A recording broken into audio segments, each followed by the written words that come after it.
کڑکتی دھوپ، برستی گرمی، زبان کانٹا، ہونٹ خشک، ٹھنڈا پانی دستیاب، دروازہ مکفل، کوئی دیکھنے والا بھی نہیں ہے، لیکن بندہ ایک گھونٹ بھی نہیں پیتا، وضو کرتے بھی احتیاط کرتا ہے کوئی قطرہ حلق سے نیچے نہ اتر جائے، کیوں کہ میرا اللہ مجھے دیکھ رہا ہے۔ جو چیزیں صوفیاء کو مراقبے سے نصیب ہوتی ہیں، ماہ سیام میں اللہ اس دولت کو بانٹ دیتا ہے، چھڑک دیتا ہے، بارش کی طرح وہ دولت برستی ہے، اور یہ تصور ہمارے ساتھ جڑ جاتا ہے کہ میرا اللہ مجھے دیکھ رہا ہے۔ ہم پانی نہیں پیتے، اللہ دیکھ رہا ہے، مرغن غذائیں موجود ہیں کہ اللہ دیکھ رہا ہے۔ میں یہ پوچھتا ہوں کہ ہم کھانا نہیں کھاتے کہ اللہ دیکھ رہا ہے، ہم پانی نہیں پیتے کہ اللہ دیکھ رہا ہے، لیکن جب رشوت لے رہے ہوتے ہیں اللہ اس وقت نہیں دیکھتا، جب نظر بھٹک رہی ہوتی ہے اللہ اس وقت نہیں دیکھتا، جب خیال بہک رہا ہوتا ہے اللہ اس وقت نہیں دیکھتا، جب سوچوں میں آوارگی آتی ہے اللہ اس وقت نہیں دیکھتا۔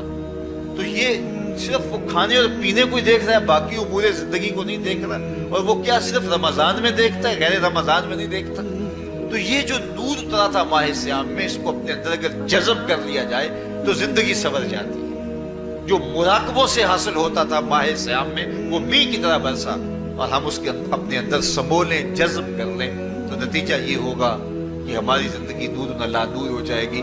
اور یہ تصور جب انسان کی زندگی میں جم جائے تو یہ گناہوں سے روکنے کا مؤثر ذریعہ ہے کہ میرا اللہ مجھے دیکھ رہا ہے۔ مجھے بتائیے اس سے بڑا ہیجان انگیز بھی کوئی منظر ہو سکتا ہے کہ حسن کی پتلی ہے، اور جو ہے وہ اس کی ایک ایک ادا اور اشوے سے قیامتیں پھوٹتی ہیں، اور وہ خود جناب یوسف کے سامنے اپنے حسن کو پیش کر رہی ہے، ساتوں دروازے بھی مکفل ہیں، بت کے اوپر بھی کپڑا ڈال لیا، اور زلیخا حضرت یوسف کو خود کہہ رہی ہے تالک یوسف اب تو آ جاؤ نا، ذرا آنکھ اٹھا کے میرے جلوے دیکھو۔